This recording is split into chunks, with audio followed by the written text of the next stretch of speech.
I had just settled into my chair by the window, the soft morning light spilling across my Lake Tahoe home office, when the phone rang. My mornings were usually quiet coffee, the hum of the heater, and the occasional glance at the villa across the lake. At 62, I had grown fond of routine, and I liked it that way. Calm, measured with nothing urgent to disturb my peace. But the name flashing on the screen made my stomach drop. Kyle. My son. "Hi, Mom," he said, his voice annoyingly casual. "I wanted to let you know. I gave the villa to my wife's parents." I froze, coffee halfway to my lips. "Excuse me. It's theirs now." "You can't come?" he added, almost as if reading from a script. I set the mug down, carefully keeping my tone, even though my chest burned. "Kyle, that's my villa," I said, voice flat, controlled. "The papers, everything. I bought that with decades of work with your father." "Yeah, Mom, I know. Doesn't matter. They'll take good care of it." "You'll understand," he replied like he was discussing a casual favor, and not the home that had been our family's legacy. I nodded slowly, keeping the outward calm that years of negotiation had taught me. Inside, it felt like fire betrayal twisting around every memory of the villa, every brick and beam that had cost sweat, patience, and sacrifice. I hung up, placing the phone on the desk with deliberate care. I stared at the lake beyond my window, its surface calm and untouched, and felt a hollow weight pressing against my chest. The villa, the sanctuary my husband and I had built, was gone, or at least in the hands of people who didn't see its meaning. I sank back into my chair, letting the quiet settle over me, and for the first time in years, I wondered if I could find a way to reclaim it, or at least my sense of control. I leaned back in my chair, staring at the faint ripple of sunlight across Lake Tahoe, and the villa came alive in my mind as it had when we first built it. The smell of fresh timber sawdust, mingling with pine from the surrounding forest, and the crisp lake air that had greeted us each morning during construction, all of it felt impossibly close, yet achingly distant. I remembered the day my husband James had guided me through the half-built rooms, his hand warm around mine, as we imagined what the villa would become. We had chosen every detail together, the pale stone tiles that caught the morning light just right, the wrought iron chandeliers that hung over the dining room where so many family dinners would be celebrated, the furniture we painstakingly picked from catalogs and local artisans. James had laughed when I insisted on a tiny reading nook tucked between the windows overlooking the lake, teasing that I was building a secret kingdom for my books. I had smiled, brushing a strand of gray from his forehead, feeling our shared dream take shape with each stroke of paint, each nail hammered into place. The villa had never been just a house. It was a repository of laughter, quiet mornings with coffee steaming in the living room. Snowstorms watched through large bay windows, with blankets wrapped around us, the glow of fireplaces reflecting in James's eyes. Even after he passed, the villa had been my refuge, a place where grief softened and memories of him and our life together felt tangible and alive. I had walked through its rooms hundreds of times, running my hands along walls, tracing the contours of counters and shelves, remembering the warmth of his presence, even in absence. And now it was gone, or at least the control over it was. Kyle's casual words replayed in my mind. "It's theirs now. You can't come." I could almost hear James's quiet disapproval, a gentle nudge reminding me that I had built something worth protecting, something that deserved more than resignation. The villa had been my anchor, my identity, the living echo of our years together. And that truth only deepened the sting, leaving me with a quiet, simmering resolve beneath the grief and nostalgia. I zipped up my small weekend bag deliberately slow, savoring the motions as if they were ordinary, when every fiber of my body screamed otherwise. The villa across the lake, My sanctuary had been claimed by Kyle and his wife's family, and yet I maintained a calm exterior, as though this were just another errand. I poured a cup of coffee, watching the sunlight scatter across the wooden floor, and allowed myself a quiet, controlled exhale. No one would guess the storm brewing beneath the surface. Stepping outside, I waved politely to my neighbor Elaine, who was tending her rose bushes. Her smile, warm and oblivious, reminded me of the community I had long guided quietly, the informal authority I had exercised over years of neighborhood projects and social gatherings. It struck me sharply. Here I was seemingly compliant, while inside plans had already begun forming, each thought methodical, precise.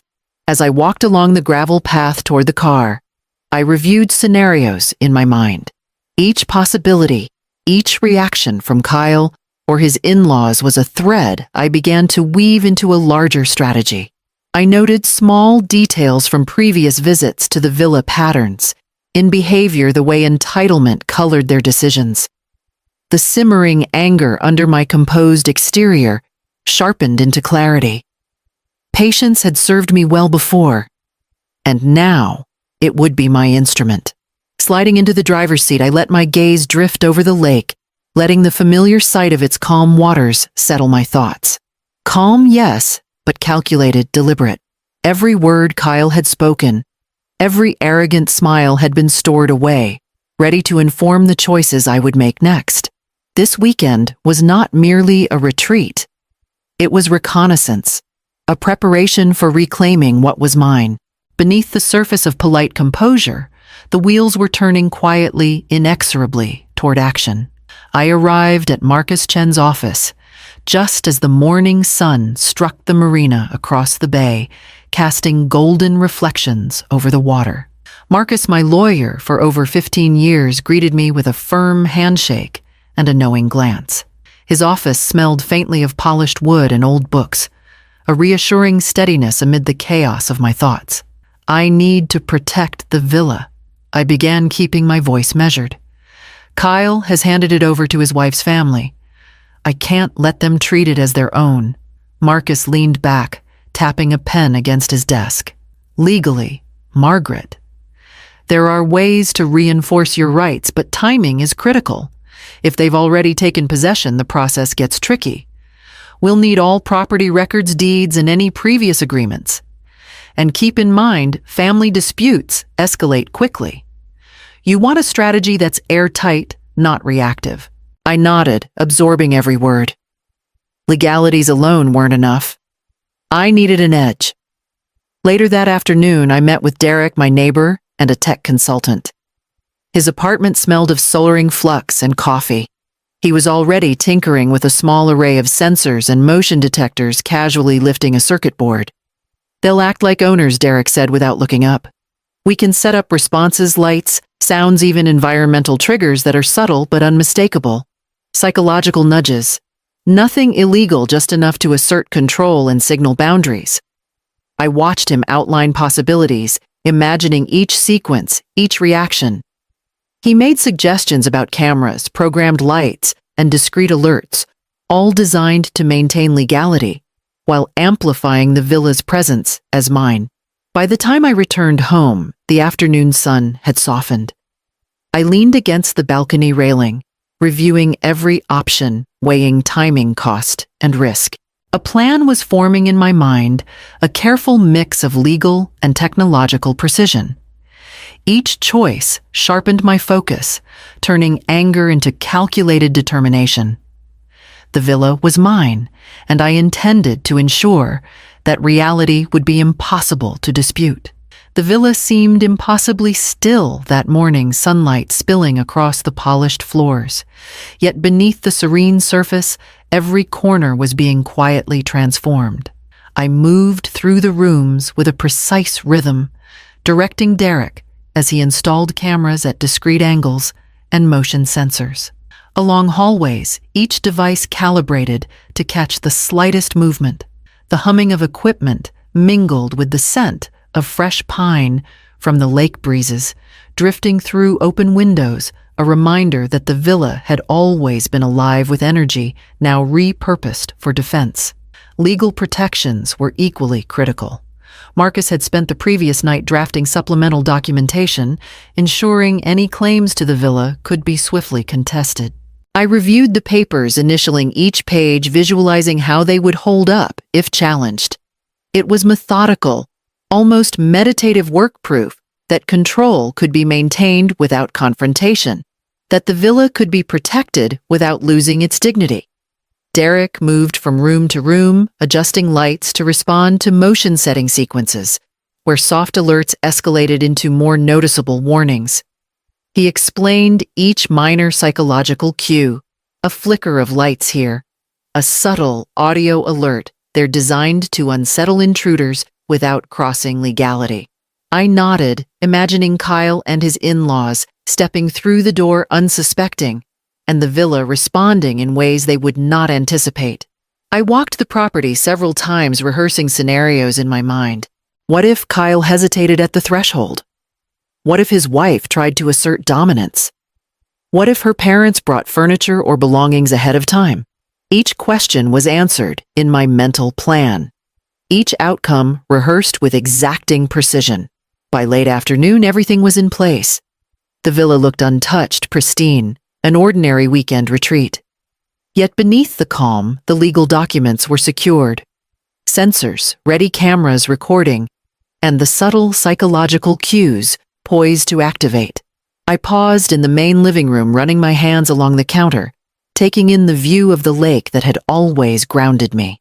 A low thrill of anticipation coursed through me, tempered by the patience and strategy I had honed over decades.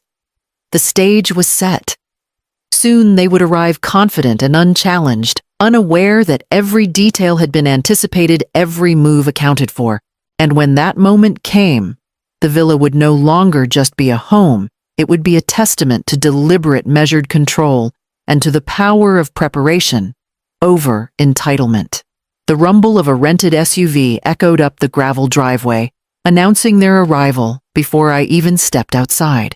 Kyle was at the wheel, his posture casual, a self-satisfied grin tugging at the corner of his mouth.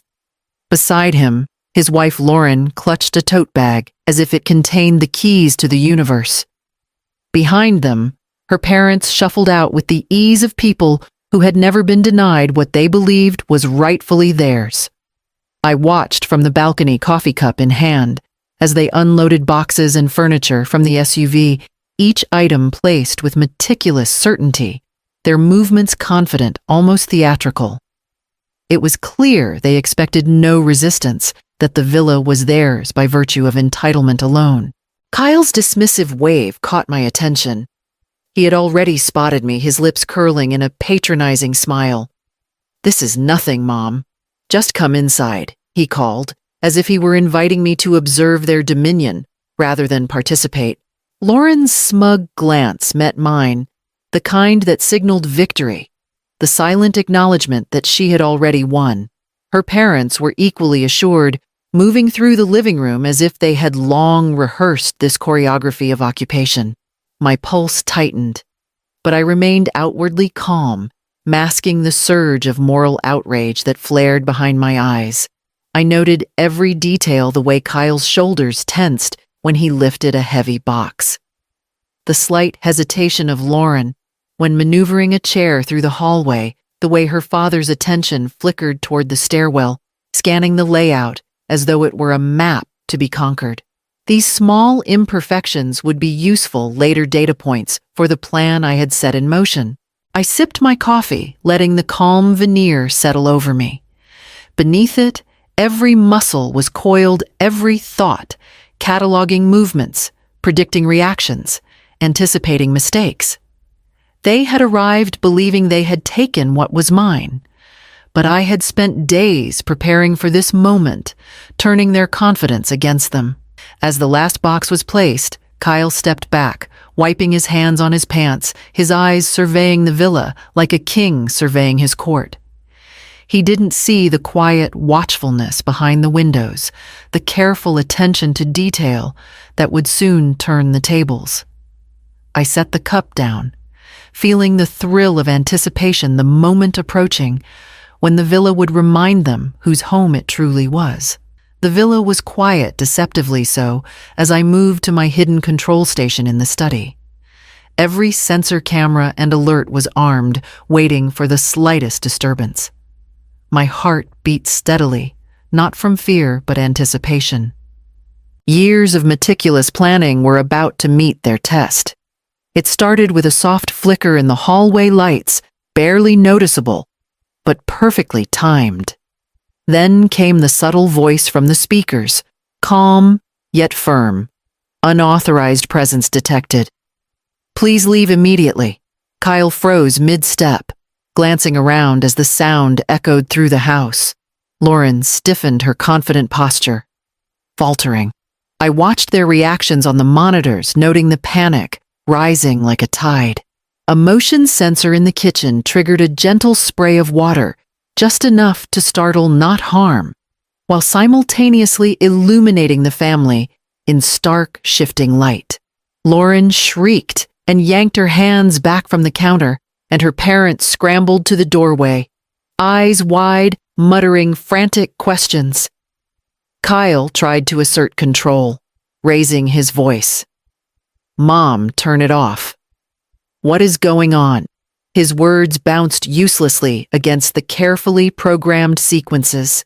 The audio escalated, layering commands, subtle warnings, and environmental cues, lights flickering in patterns that made the villa feel alive, unpredictable, disorienting. I allowed myself a small smile, watching the family stumble from room to room, overestimating their confidence, underestimating my preparation. Every misstep was recorded, every hesitation cataloged. This was not just a technological maneuver. It was a controlled orchestration, a demonstration that entitlement alone could not override foresight and careful planning. The villa responded seamlessly. Sensors detecting presence, activating lights, voice alerts, and water in staggered sequences. Kyle's face turned red. Lauren's smugness melted into fear, and her parents looked as if they had walked into an elaborate illusion. I leaned back, observing from my vantage point a mixture of satisfaction and empowerment, warming me from the inside. Hours of tension condensed into minutes of chaos for them, and yet not a single step crossed the line into harm. This was justice measured precise and unequivocal. I knew then that the villa was mine, not just in papers and permits, but in principle, in control, and in memory. Their confidence had been shattered, replaced by a dawning realization that possession without respect was meaningless. By the time Kyle, Lauren, and her parents recovered from the villa's subtle chaos, I was waiting in the main living room, calm and composed. The air was still the echoes of lights and water fading, leaving only the tension of expectation. Kyle stormed in first, his fists, clenched eyes blazing with frustration. Lauren followed, attempting to maintain her composure, while her parents lingered behind their faces, a mix of irritation and unease.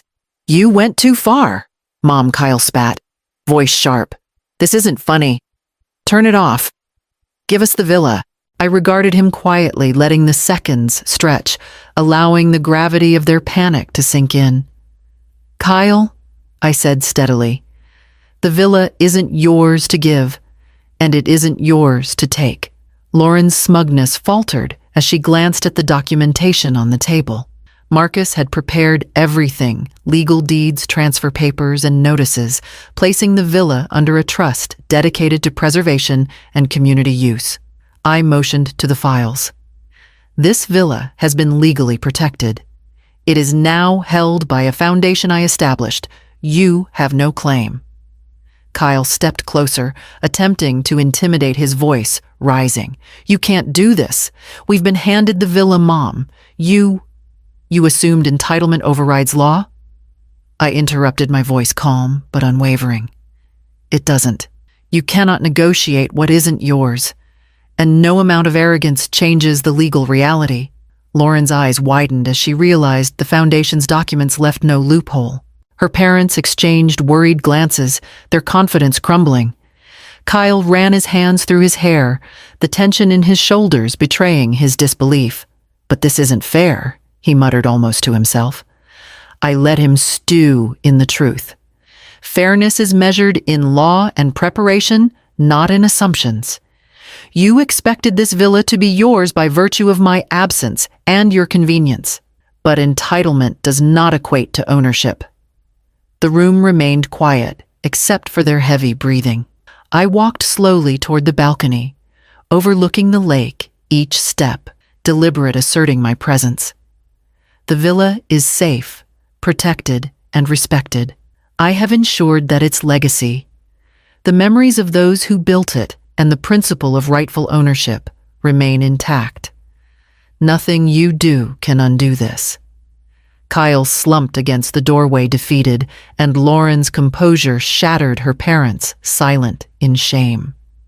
The realization hit them confidence without merit had no weight here. I stood at the center of the villa, resolute, empowered.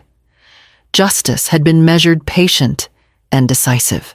For the first time in weeks, I allowed myself to breathe fully, knowing the villa was secure, and so was my sense of self. The villa was still once more, sunlight drifting through the large windows, highlighting the warm tones of the wood and stone I had chosen so many years ago. I moved slowly through the rooms, letting my hands brush over the counters and railings, absorbing the quiet that had been so hard-earned.